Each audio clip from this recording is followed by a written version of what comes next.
नमस्कार। News our के खास कार्यक्रम आमना सामना में आपका स्वागत है। मैं हूं देवेंद्र कुशवाहा। मध्य प्रदेश कांग्रेस कमेटी के अध्यक्ष जीतू पटवारी ने आगर मालवा जिले के सुसनेर में ट्रैक्टर रैली निकाली। रैली के दौरान पटवारी ने बीजेपी पर आरोप लगाते हुए कहा कि बीजेपी अपना कोई चुनावी वादा पूरा नहीं कर पाई। साथ ही राज्य के 20 अधिकारियों का नार्को टेस्ट कराने की भी बात की। क्योंकि नार्को टेस्ट कराने की बात जानेंगे इसी कार्यक्रम में। तो आइए शुरू करते हैं। किसका हो नार्को टेस्ट।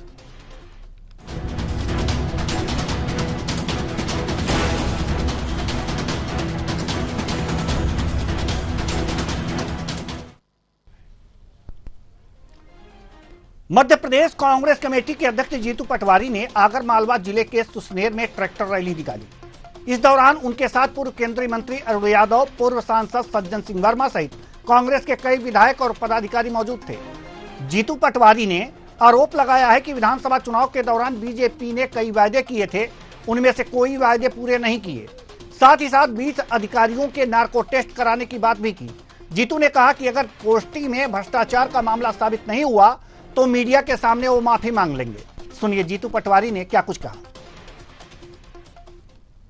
पर हमारी बात को उन्होंने दोहराया नहीं। हमने कहा बिना लिए दिए कोई पोस्टिंग नहीं होती, बिना भ्रष्टाचार किए कोई भी नियुक्ति नहीं होती और इसका असर जनता पे आता है।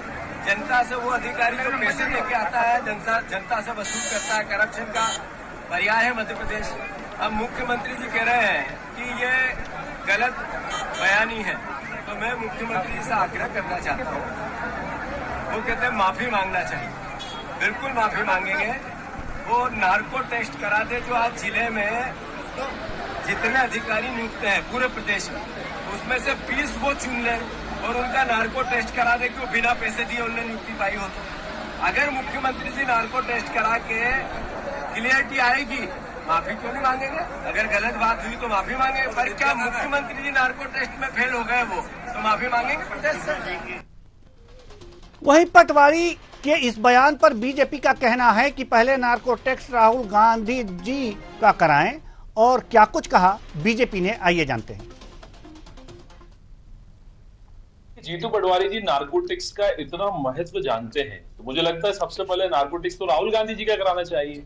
विदेश की धरती पर जाकर देश के खिलाफ षड्यंत्र किन लोगों के साथ रच रहे हैं, कौन से ऐसे संगठन जो आतंकियों के पनाहगार रहे हैं, उनके साथ क्या षड्यंत्र कर रहे हैं, उनका नार्कोटिक्स कराएं। यदि नार्कोटिक्स कराना तो सलमान खुर्शीद जी का कराएं, मणिशंकर अय्यर जी का कराएं, जो पाकिस्तान में जाकर देश के खिलाफ षड्यंत्र रचने में पाकिस्तान के मदद मांगते हैं। नार्कोटिक्स कराना है तो दिग्विजय सिंह जी का कराएं, क्योंकि उमंग सिंगार जी कहते थे कि सबसे बड़े माफिया ये हैं, खनन माफिया ये हैं, अवैध शराब का व्यापार ये कर रहे हैं।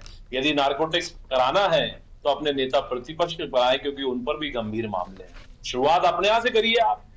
मध्य प्रदेश के प्रशासनिक अधिकारी चूंकि इनकी दुकानदारी चलने नहीं दे रहे हैं, माफियाओं के साथ जो साठगांठ थे, जो तिजोरी भरते थे, उन पर ताला जब से लग गया है तो जीतू पटवारी जी बौखला रहे हैं। तो आज इसी मुद्दे पर हम चर्चा करेंगे और चर्चा के लिए हमारे साथ जो मेहमान अभी जुड़े हुए हैं उनसे आपका परिचय करा दें। हिमानी सिंह जी, प्रवक्ता कांग्रेस, डॉक्टर राहुल रंजन, वरिष्ठ पत्रकार। दोनों मेहमानों का बहुत बहुत स्वागत है हमारे इस कार्यक्रम में। चर्चा की शुरुआत हिमानी सिंह जी आपसे करेंगे। जीतू पटवारी जी ने कहा कि 20 अधिकारियों का नार्को टेस्ट करा लें। मुख्यमंत्री जी अगर नार्को टेस्ट कराएंगे तो अगर हम झूठे साबित होंगे तो मीडिया के सामने माफी मांग लेंगे जी। नार्को टेस्ट तो खैर उन्होंने तो कहा है, लेकिन इस बात में आखिर किन अधिकारियों का वो नार्को टेस्ट कराना चाहते हैं? आखिर कोई आरोप भी होना चाहिए, कोई क्राइम होना चाहिए, या ऐसे ही किसी 20 अधिकारी को पकड़ लिया, उसका नार्को टेस्ट कर लिया? ये प्रक्रिया थोड़ी है। सवाल जी हाँ, हो गया। शुरू करूं? जी देखिए, आधार ये है कि कई बार ऐसा होता है कि अधिकारी जो है विपक्ष के लोगों की बात नहीं सुनते हैं। कोई रिपोर्ट कराने चाहें, कोई शिकायत दर्ज कराएं तो नहीं सुनते हैं, दुर्व्यवहार किया जाता है और भ्रष्टाचार में लिप्त होते हैं। ऐसी कुर्सियां ले लेकर बैठे होते हैं जहां ज्यादा से ज्यादा भ्रष्टाचार किया जा सके और अपनी जेबें भरी जा सके। तो ये आधार है जीतू पटवारी जी नार्को टेस्ट नहीं करवाना चाहते। वो चाहते हैं कि किसी भी तरह से ये अधिकारियों के में जो भ्रष्टाचार व्याप्त है इसका वो चाहते हैं कि मुख्यमंत्री जी अपने स्तर पर इस चीज की जांच कराएं और ऐसे अधिकारियों पे कार्रवाई करें। पर मुख्यमंत्री जी ये मानने को ही तैयार नहीं है। तो कहीं ना कहीं नार्को टेस्ट ऐसा तरीका है जिससे जनता के सामने दूध का दूध। अगर ठीक है, जीतू पटवारी जी ने आरोप लगाया है, अभी इसी किसान यात्रा के समय का इंसिडेंट था कि कलेक्टरेट बंद कर दी गई थी, अंदर घुसने नहीं दिया गया था, तो इसलिए जीतू पटवारी जी ने मुद्दा उठवाया। या तो खुद पता करें। देखिए, विपक्ष की आवाज को आप दबाने का इस तरह से काम तो नहीं कर सकते। अगर जनता के सामने दूध का दूध पानी का पानी करना है तो नार्को टेस्ट करवाइए। नार्को टेस्ट में अगर हम गलत साबित हो जाते हैं तो जीतू पटवारी जी ने खुद से पेशकश की कि वो माफी मांगेंगे। रही बात है कि अभी बीजेपी के प्रवक्ता की जो बाइट आपने सुनाई कि राहुल गांधी का नार्को टेस्ट जी, दूध और पानी पे पानी। हम तो भाई विपक्ष में हैं, हम अधिकारियों के बारे में जांच नहीं कर सकते, इसलिए हमने सुझाव दिया। अगर आपको बिल्कुल सबूत है, पक्के हैं, तो आप केवल बयानबाजी क्यों करते हैं? आप कार्रवाई करवाइए। अभी परसों दिग्विजय सिंह जी ने भी बोला था कि अगर आपको ऐसा लगता है कि आतंकवादी संगठनों से कोई संबंध है तो आप कार्रवाई करवाइए। तो फिर उसके बाद उन्होंने एक लेवल आगे बढ़कर भी बोला था कि अगर आप कार्रवाई नहीं करवा पा रहे हैं, सिर्फ बयानबाजी कर रहे हैं, तो या तो आप झूठ बोल रहे हैं या तो फिर आपको कोई गंभीर बीमारी है। जी, तो हमें नार्को टेस्ट में कोई दिलचस्पी नहीं है, हम सिर्फ सच्चाई जानना चाहते हैं। जी, डॉक्टर राहुल रंजन, वरिष्ठ पत्रकार हैं आप, मध्य प्रदेश के बारे में बहुत कुछ जानते हैं। सवाल यहाँ पर यह है कि भ्रष्टाचार का मुद्दा उठाया है जीतू पटवारी जी ने और नार्को टेस्ट की बात की है, वहीं बीजेपी कह रही है कि राहुल गांधी का नार्को टेस्ट करा लीजिए। तो राहुल गांधी के जो ऊपर जो मामले चल रहे हैं उसका तो कोर्ट में ट्रायल भी चल ही रहा है, जमानत पे हैं और भी तमाम बातें हैं। बात समझ में आ नहीं रही है कि आखिर बीजेपी ने कहा क्या कि राहुल गांधी का नार्को टेस्ट करा लीजिए। इससे भ्रष्टाचार का क्या लेना देना है, हम आपसे समझना चाहते हैं। जी, हम आपको रोकना चाहेंगे, हम थोड़ी देर के लिए रोकना चाहेंगे। हमारे साथ घनश्याम पिरोनिया जी, पूर्व विधायक बीजेपी, जुड़ चुके हैं। बहुत बहुत स्वागत है आपका हमारे इस कार्यक्रम में। हम आएंगे आपके पास, लेकिन डॉक्टर राहुल रंजन जी हमारे एक सवाल का जवाब दे रहे हैं, इस जवाब के बाद आते हैं। जी राहुल जी। हाँ, देखिए, सबसे बड़ी बात यह है कि आप भ्रष्टाचार की बात करो। भ्रष्टाचार के तहत तो भारत के चाहे प्रशासन को किसी भी क्षेत्र में हो, वो बिल्कुल रगड़ में शामिल हो चुका है, डिटेल में शामिल हो चुका है लोगों की। तो आप इसको जड़ से मिटा नहीं सकते। तो पहला प्रयास तो जैसे स्वच्छता अभियान चलाया गया था, मोदी जी ने सरकार तो देश में साफ सफाई हुई, लोग समझ गए कि स्वच्छता क्या कहलाती है और उसका अर्थ क्या होता है, उससे लोगों को फायदा भी हुआ। लेकिन आपको याद होगा देवेंद्र, भारतीय जनता पार्टी ने ये भी कहा था कि हम भ्रष्टाचार मुक्त भारत के, तो दिशा में उतना काम नहीं हो पाया और नतीजा ये हुआ है कि भ्रष्टाचार कम होने के बजाय बढ़ता ही चला गया। आज छोटे बड़े स्तर पर भ्रष्टाचार फैला हुआ है, हर सेक्टर में फैला हुआ है। शासन में स्थिति हो गई है कि लोग ये समझते हैं कि बगल काम हो नहीं सकता, छोटे छोटे काम भी बगल लिए होते भी। तो भ्रष्टाचार को आप ये समाप्त हो जाएंगे तो बिल्कुल मुश्किल है। हमसे इसके लिए और लगेंगी भ्रष्टाचार को मिटाने में, और इस ओर आगे आना पड़ेगा, उनको ये समझना पड़ेगा कि उनका भविष्य खतरे में है और भ्रष्टाचार यही चलता रहा और उन्होंने विरोध किया। ये पीढ़ी तो निकल गई, ये पीढ़ी समाप्त नहीं कर सकती। अब आने वाले 10-15 साल की पर होगी, तब जाकर आपको भ्रष्टाचार के अंकुश लगता हुआ दिखाई। तो आप इस चीज को छोड़ दीजिए। जीतू पटवारी तो बोल रहे हैं, तो जीतू पटवारी की सरकार रही, कांग्रेस की सरकार रही या भारतीय जनता पार्टी की सरकार रही, इसमें जब सत्ता में जो होता है विपक्ष में बैठकर तो भ्रष्टाचार का आरोप उठाता है। जिनका खुला कोई भी नहीं है, चाहे वो भारतीय जनता पार्टी हो या कांग्रेस हो, क्योंकि प्रशासन के तहत भ्रष्टाचार चलता है और इसके तहत आती है। कोई इसको रोकने के लिए तो विश्वव्यापी है, पूरे हिंदुस्तान के अभियान चलाना पड़ेगा और राजनीतिक इसका शक्ति तब तक नहीं, तब तक भ्रष्टाचार मिट नहीं सकता। तो पक्ष की तो बात यह है कि विपक्ष को आवाज उठाना है, इसलिए उसकी आवाज उठ रही है किसी भी मुद्दे को लेकर के। तो सत्ता पक्ष में जो लोग बैठे हुए हैं तो सत्ता पक्ष को इस ओर ध्यान देना चाहिए। हम ज्यादा भी सुधार कर सकते हैं, कम से कम थोड़ा भी सुधार कर सकते हैं। जहाँ उठाई जा रही कम से कम को तो पकड़ सकते हैं। तो ये चीज जब तक प्रयास नहीं, राजनीतिक सत्ता सृष्टि नहीं होगी तो बयानबाजी चलती है, विपक्ष आरोप लगाता रहेगा, सत्ता पक्ष इसको सुनता रहेगा। इसी बात में महत्वपूर्ण क्या होता है कि मामला मध्य प्रदेश का डिवीजन, इससे आप ही थोड़ा सा फोकस कीजिएगा, थोड़ा संज्ञान में लीजिएगा कि मामला हमारा मध्य प्रदेश का है, मध्य प्रदेश की चिंता का है, मध्य प्रदेश के शासक का, मध्य प्रदेश में रहने वाले लोगों का। यह मामला राष्ट्रीय नहीं है, क्योंकि हम स्थानीय मुद्दों पे प्रदेश के स्तर पर बात उठाकर, इसमें राहुल गांधी, प्रियंका गांधी या सोनिया गांधी या फिर भारतीय जनता पार्टी के बड़े लीडर से तो प्लीज साजिश करते, उनका कोई लेना देना नहीं। यदि हम इन मुद्दों पर इस डिबेट को मध्य प्रदेश के ऊपर केंद्रित करते हैं तो मैं ये समझता हूँ मध्य प्रदेश का तो क्या हो सकता है, राजनीतिक रूप से प्रशासन लोगों के तो यहाँ किया जाए, लोगों को भटकाने की चेष्टा नहीं है। तो बातचीत हो मुद्दों को लेकर की बातचीत हो, विपक्ष का तो धर्म है भाई। ठीक है, हम आएंगे आपके पास। बोलता है जी, जो भी सत्ता में बैठेगा, 8 साल भारतीय जनता पार्टी की बैठेगी तो वो सत्ता पक्ष पर लगाएगी। तो ये तो परंपरा है, लेकिन सबसे स्वस्थ परंपरा ये है राजनीति की कि विपक्ष जो चीज आरोप लगाता है या विपक्ष जो सलाह देता है उसकी बात को सत्ता पक्ष को ध्यान से सुनना चाहिए। इससे प्रशासन की थकावट भी होती है और बहुत सारी चीजें आसानी से हल हो जाती है। जी, तो ध्यान देना चाहिए, बिल्कुल ध्यान देना चाहिए। घनश्याम पिरोनिया जी, जीतू पटवारी जी ने एक बात कही है, भ्रष्टाचार की जहां तक बात है, उन्होंने भ्रष्टाचार मध्य प्रदेश में जो व्याप्त है उस पर कुठाराघात करने के लिए एक सुझाव दिया है। जैसे कि अधिकारियों में भ्रष्टाचार व्याप्त है, पोस्टिंग के लिए बिना पैसे की पोस्टिंग नहीं होती है, उनका आरोप है और इसका बचाव सीएम साहब ने किया था। ठीक है, लेकिन अब वो कह रहे हैं कि 20 अधिकारियों को चुन लीजिए पूरे मध्य प्रदेश से, अन्नार को टेस्ट करा लीजिए, अगर जो सही पाए जाते हैं तो वो माफी मांग लेंगे। क्या अब आपका रुख है, बीजेपी का क्या रुख है? वाली जी ने जो कहा है, हाँ, मैं समझता हूँ एक बड़ा पुराना बयान है।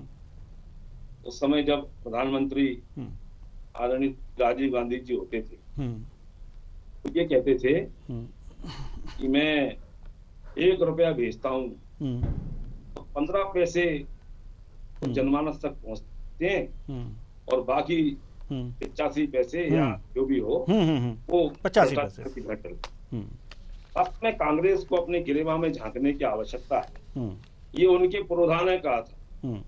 आज जीतू पटवारी जी भारतीय जनता पार्टी पर आरोप लगा रहे। भाई अगर आपको ऐसा लगता है कोई इस प्रकार का आपके पास तथ्य है तो उसको आप प्रस्तुत करें। घनश्याम जी, नहीं, घनश्याम जी, नहीं, हो रहा है। पूर्व विधायक जी, जी स्वयं पूर्व विधायक जी, पूरे विधायक जी, हमारे समझ में ये नहीं आ रहा है कि नहीं, हमारे समझ में ये नहीं आ रहा है कि अगर कांग्रेस गलत थी, भारतीय जनता पार्टी पर लगाने, सुन लीजिए मेरी बात सुन लीजिए, अगर कांग्रेस गलत थी तो मध्य प्रदेश में हश्र देख रहे हैं, पूरे भारत में हश्र देख रहे हैं आप, तभी तो आप आए हैं, बीजेपी आई है। अगर वो सही होती तो बीजेपी नहीं आती। तो उससे तुलना बीजेपी की कर रहे हैं क्या? नहीं, कांग्रेस की तुलना बीजेपी से कर रहे हैं क्या? अगर मैं भी यही कह रहा हूं, हमारी बात सुन लीजिए सर, उसके बाद जवाब दे दीजिएगा, पूरा मौका देंगे हम। अगर कांग्रेस गलत थी, जनता ने दंड दिया, और यहां लोकसभा चुनाव में तो साफ ही कर दिया जनता ने कांग्रेस को, 1 सीट 29 की 29 सीटें हार गई कांग्रेस, तो कांग्रेस की बात क्यों कर रहे हैं? लेकिन जो वो बातें कह रहे हैं कि भ्रष्टाचार अभी भी व्याप्त है, तो नार्को टेस्ट कराने की बात कर रहे हैं। हमें नहीं लगता कि अगर अधिकारी है कोई, नार्को टेस्ट करा लें, ठीक है, या कोई और जांच करवा लीजिए। भ्रष्टाचार खत्म करना आपका उद्देश्य है कि नहीं है? अगर है तो उन्होंने एक सुझाव दिया है, अब आप कहेंगे कि नहीं, राहुल गांधी का नार्को टेस्ट करा लीजिए। तो उनके ऊपर जो आरोप है उसका तो न्यायालय में चल रहा है मामला ना। तो ये तो कोई तर्क नहीं हुआ। आप ये भी कह सकते थे कि पटवारी जी आपके पास कोई सबूत है तो दीजिए, हम उस अधिकारी पर जो है जांच बिठाएंगे, उसका नार्को टेस्ट भी कराएंगे। ऐसे हम किस अधिकारी को के ऊपर आरोप लगा दें और नार्को टेस्ट के लिए बैठा दें? क्या कंपटीशन कराना है क्या? आप ये भी कह सकते थे, लेकिन आप ऐसा नहीं कर रहे हैं। आप तो राहुल गांधी की तरफ मोड़ रहे हैं। हर बात में राहुल गांधी की तरफ क्यों मोड़ा जा रहा है? कुछ ठोस बातें कहिए ना बीजेपी। जी जी जी जी जी, मैं राहुल गांधी जी तरफ नहीं मोड़ रहा हूँ। मैं तो तब के प्रधानमंत्री राजीव गांधी जी तरफ मोड़ रहा हूँ। राजीव गांधी जी ये कहते थे राहुल गांधी से भी 1 ज्यादा रुपया है। भेजते हैं हम और 15 पैसे पहुंचते हैं। देवेंद्र जी मैं जवाब देना दीजिए दीजिए जवाब दीजिए। भ्रष्टाचार था जी। मैं बोलना चाहती हूँ कि मैं बहुत दिनों से प्रतीक्षा कर रही के ऊपर भ्रष्टाचार के आरोप थे, तब इनको ध्यान में नहीं आई, तब इनको समझ में नहीं आती थी। शिवाजी प्रतिमा महाराष्ट्र की सुनिए, इन्होंने नई संसद से जो चपक रही थी, नीले रंग की एक बाल्टी रखी थी, उसको देखा है इन्होंने? जो दिल्ली एयरपोर्ट टपकता हुआ सबने आपने हमने टीवी चैनलों के माध्यम से देखा, कुछ लोगों ने प्रत्यक्ष भी देखा। जो नए नए पुलों को ध्वस्त होने का काम हो रहा है उसमें 15 पैसे भी पहुंच पा रहे हैं। ये राजीव गांधी जी की मानता थी कि उन्होंने अपने समय पे कुछ ऐसा हो रहा था तो उसे स्वीकार किया और उसकी मरम्मत करने की कोशिश की थी। आप सिर्फ उनके उस डायलॉग को बार बार रिपीट करते हैं और अपने यहाँ का ये भ्रष्टाचार जो 1-1 साल चलने वाली सदियों से मुगल काल की इमारतें अपने देश में खड़ी हुई हैं और आपकी 1-1 साल पुरानी बिल्डिंग्स जिनमें खुद मुख्य प्रधानमंत्री खड़े होके इंजीनियर की तरह निरीक्षण किया करते थे, वो नई संसद टपकने लगी और इनको अभी भी 1 रुपए, मुझे लगा था कि अरे शायद ये बोलना छोड़ देंगे, लेकिन आज इन्होंने बोल दिया। बिल्कुल आपने बहुत सही बात की। ये इनके किसी भी तरह से इन्हें घुमा फिरा के कांग्रेस पे आना है। आप सत्ता पक्ष में हैं, अगर भ्रष्टाचार है और किसी ने कोई सुझाव दिया है तो आप उसको स्वीकार कीजिए और अपनी इंटरनल जांच बिठाइए कि अगर कुछ ऐसा हो रहा है तो। विपक्ष के ऊपर उल्टे सीधे इल्जाम लगाने से तो मेरा सवाल यह है कि अगर आप जो इल्जाम लगा रहे हैं, आप सत्ता पक्ष में हैं, आप हम पर भी जांच बिठाइए ना और दिलवाइए सजा।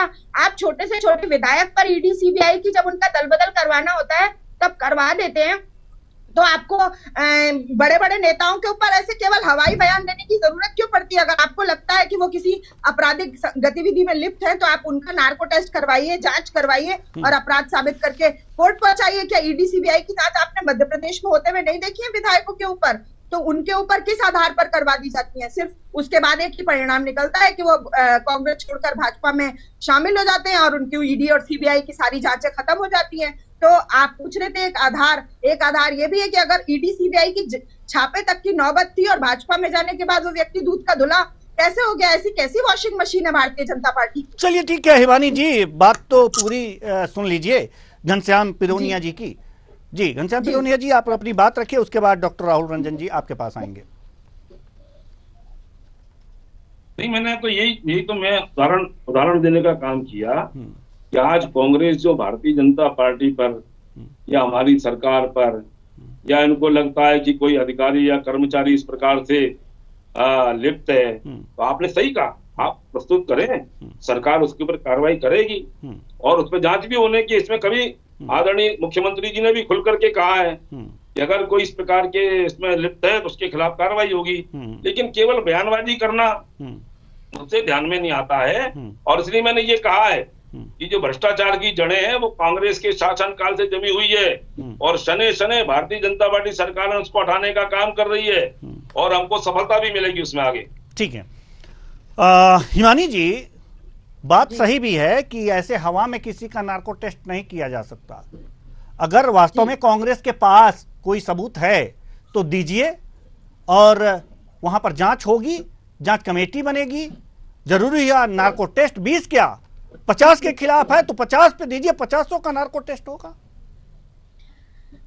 सबूत देखिए, विपक्ष का काम सबूत इकट्ठा करना और कुछ नहीं, कोई आरोप अगर जो लगा है नहीं हिमानी जी, आरोप लगाए जा सकते हैं कि ये अधिकारी इस तरह से काम करता है, इस तरह के तथ्य दिए जा सकते हैं। देखिए सबूत नहीं दिया जा सकता। देवेंद्र जी, आप भी समझने की कोशिश कीजिए कि कांग्रेस पार्टी कोई सरकारी संस्था अभी इस समय सरकार में नहीं है, तो हम जांच तो नहीं बिठा सकते किसी अधिकारी पर, सबूत नहीं कर, हम तथ्य दे सकते हैं कि इन आधार पर हमको इन अधिकारियों की जो कार्य प्रणाली है किसी आधार पर आप आरोप अगर जो शिकायती पत्र देंगी कहीं भ्रष्टाचार। एक बात बताइए आम आदमी पार्टी के मुख्यमंत्री दिल्ली के जो है 50 से 100 करोड़ के शराब घोटाले में उनकी लिप्तता पाई जाती है और उनको पुलिस अरेस्ट करती है, ईडी की कार्रवाई होती है।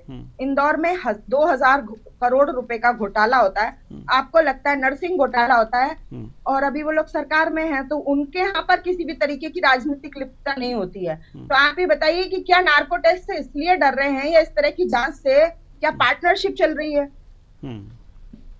तो इस वजह से कैसे विपक्ष इसकी, क्योंकि छुपाने वाली सरकार है, तो कैसे सरकार विपक्ष सिर्फ तथ्य दे सकते हैं कि ये गतिविधियां हो रही हैं, आप जांच कीजिए। क्यों नहीं करते आप नगर निगम के बारे में कार्रवाई? आप ही नौकरशाह होती तो आपके खिलाफ अगर जो कोई शिकायती पत्र कहीं दर्ज होता तो ही जांच होता ना। अब ऐसे अगर जो आप एक आईएएस हैं, नहीं आप आईएएस हैं, आप पर तुरंत वैसे ही बिना किसी शिकायत के कोई जांच बिठा दे, अच्छा लगेगा क्या? मैंने कहा आपसे 2000 करोड़ का नगर निगम इंदौर का घोटाला, उसके ऊपर लगातार प्रदर्शन कर रहे हैं, लगातार शिकायतें की हैं, लगातार जो कुछ भी कार्रवाई विपक्ष की तरफ से की जानी चाहिए थी वो की जा रही है। नरसिंह घोटाला सामने आया, पर आपने ये देखा कि छोटे मोटे अधिकारियों को, ये आप लोगों के मीडिया चैनल भी कई बार कहते हैं कि बड़ी से बड़ी घटना हो जाती है, छोटे मोटे कांस्टेबल, छोटे मोटे क्लर्कों पर कार्रवाई करके सिर्फ दिखावा कर दिया जाता है। तो क्या पार्टनरशिप चल रही है? अब इसकी जांच तो बड़ी संस्थाएं जैसे सीबीआई है, ईडी है, इनको करनी चाहिए। चलिए ठीक है। अब ये जांचें करने आ जाते हैं विधायकों के खिलाफ दल बदल के लिए। चलिए ठीक है। डॉक्टर राहुल रंजन, हम आपसे जानना चाहेंगे कि अगर जो किसी के खिलाफ भ्रष्टाचार की जांच करानी हो तो तरीका क्या है?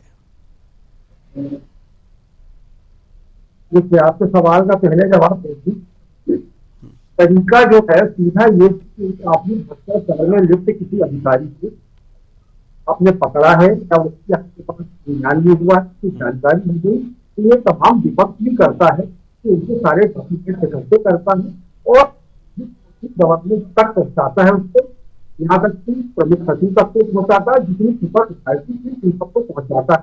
यदि बात नहीं सुनी जाती तो आंदोलन में बाहर आता है। ये तो प्रतिज्ञा है। जब तक आप यदि आप अपराध की जो श्रेणी में आता नहीं, अपराध की श्रेणी में है, लेकिन वो आरसीसी की धाराओं के तहत नहीं होता है। मामले दूसरे होते हैं तो राजनीति से जुड़े हुए होते हैं, तो उनकी प्रतिक्रिया तो वैसी है जैसा आप बोल रहे हैं। उससे अगर शिकायत नहीं करोगे तो मुख्यमंत्री से लेकर के जो विभाग है, मंत्रालय है, वहां तक आपको आवाज उठानी पड़ेगी। इसके बाद जाकर के मामला होता है तो आप ये कभी भी 25 अधिकारी हो या 50 अधिकारी हो, इसकी प्रतिक्रिया का पालन करना होता है, चाहे रिफ्लेक्ट हो या पक्ष हो या कोई भी आम व्यक्ति भी हो, उसको FIR कहीं या शिकायत पत्र कहीं लिखना होता है। इसके बाद ही संज्ञान लिया जाता है। अब बात जो राजनीतिक इस पर थोड़ी सी बात की जाए कि क्या है, 2 दशक हो गए मध्य प्रदेश की भारतीय जनता पार्टी में कह रहा हूँ कि सबसे मजबूत मध्य प्रदेश में भारतीय जनता पार्टी है। 20 साल से 15 महीने की जिससे आरोप प्रत्यारोप उस बात केंद्रित करती है, तो 20 साल कांग्रेस को, वो भारतीय जनता पार्टी को मध्य प्रदेश में सत्ता में भेजा, तो 20 साल में बच्चा जवान होता है, 20 साल की उम्र होती है और बालिग होता है बच्चा, उसको सब समझ में आता है कि कहाँ गलतियां हुई है, कहाँ गलतियां नहीं हुई। तो मैं ये समझता हूँ मध्य प्रदेश के 20 सालों के अंदर भयमुक्त स्थिति, महिला सुरक्षा, लोगों को भ्रष्टाचार से समाप्त करना, लोगों को सुविधाएं देना, यहाँ की तमाम चीजों में व्यवस्थित जिंदगी मध्य प्रदेश, मैं समझता हूँ कि 20 वर्षों में मध्य प्रदेश के एक एक व्यक्ति को खुशहाल जिंदगी का सपना देख लेना चाहिए और बल्कि खुशहाल जिंदगी उनको जीना चाहिए। इतना वक्त बहुत होता है सत्ता में बैठ करके और तमाम भ्रष्टाचार की उठाई जा रही। 20 वर्षों में जब सत्ता में बैठा हुआ व्यक्ति राजनीतिक दल उसको पता हो जाता है 20 वर्षों में कौन व्यक्ति कहाँ किस नेचर का है, कितना कितना कहाँ भ्रष्टाचार हो। एक नफ्स सरकार के हाथ में, सरकार नफ्स चाहे तो कभी भी पकड़ सकती है और कभी भी उन अधिकारियों पर कार्रवाई कर सकती है। और ये संज्ञान लेना चाहिए सत्ता में बैठ करके। तो कुशल प्रशासन तो वही है कि आप लोगों की पूरी चिंता करें और उनके लिए सुविधाएं उपलब्ध कराएं। और आपके नजर में जो भी, देखिए कई बार भारतीय जनता पार्टी की जो भ्रष्टाचारी अधिकारी हैं, जो कर्मचारी हैं, उनको सेवा मुक्त दिया जाए या उनको घर काम दिया जाए, ये होना चाहिए। जब तक की दंडात्मक कार्रवाई नहीं हो तब तक प्रशासन को सकुशल या प्रशासन को दुरुस्त रूप से नहीं चलाया जा सकता। तो भारतीय जनता पार्टी के हाथ में 20 वर्ष में तो सब कुछ हो जाता है यहाँ मध्य प्रदेश में। न सड़क के ऊपर आप भ्रष्टाचार का आरोप लगा सकते थे, न बिजली के ऊपर, न पानी के ऊपर, न विद्युत के ऊपर, न मीटर के ऊपर, मतलब ऐसा कोई भी चीज नहीं बची थी तो आप समाप्त नहीं कर सकते थे। इससे पहले आप बहुत नहीं कर सकते थे, तो कम से कम 20 सालों में मध्य प्रदेश में 60% और 60% भ्रष्टाचार यहाँ से समाप्त हो चुका था, तो हो सकता था। लेकिन वही बात कर रहा हूँ कि राजनीतिक नहीं होगी, क्योंकि सब फाइलें सरकार के पास ही है, सारे अधिकारियों की कर्मचारियों की फाइलें हैं, सब कुछ सरकार के संज्ञान में है। लेकिन सरकार की इच्छा शक्ति नहीं है कि वो नियोजित या फिर भ्रष्ट अधिकारियों के कर्मचारियों की कार्रवाई कर सके। तो इच्छा शक्ति की कमी है। जी बिल्कुल, इच्छा शक्ति की कमी है। अब हालांकि अब जवाब लेते घनश्याम पिरोनिया जी से, लेकिन समय नहीं है कि इस चर्चा को और आगे बढ़ाएं। बहुत बहुत धन्यवाद इस तमाम जानकारी के लिए, हमसे बातचीत करने के लिए सभी मेहमानों का। तो किसका हो नार्को टेस्ट? नार्को टेस्ट हो या नहीं हो, लेकिन एक चीज तो होनी चाहिए। अगर किसी को जड़ से मिटाना है, किसी बुराई को जड़ से मिटाना है, तो दृढ़ इच्छा शक्ति की आवश्यकता होती है। और यह इच्छा शक्ति ऐसे नहीं आती, उसके लिए पूरा मनोयोग होना चाहिए, ईमानदारी होनी चाहिए। तो अगर मध्य प्रदेश से भ्रष्टाचार को मिटाना है तो चाहे पक्ष हो विपक्ष हो, साथ आए, मिलकर काम करे, भ्रष्टाचारियों के नाक में नकेल डाले। कैसे डालेगा? मिल बैठ के बातचीत कर लीजिए, क्योंकि जनता ने आपको चुना है, तो जनता के हित में कुछ काम कीजिए। हालांकि कांग्रेस विपक्ष में है तो उसमें नुक्ताचीनी करेगी, लेकिन उनको भी साथ लीजिए और वास्तव में जड़ से मिटाइए। क्योंकि जब तक भ्रष्टाचार का घुन मध्य प्रदेश में रहेगा, अंदर से मध्य प्रदेश को खोखला करता रहेगा, और बचाव तो कम से कम किसी को नहीं करना चाहिए। फिलहाल इस कार्यक्रम में इतना ही, मुझे दीजिए इजाजत, नमस्कार।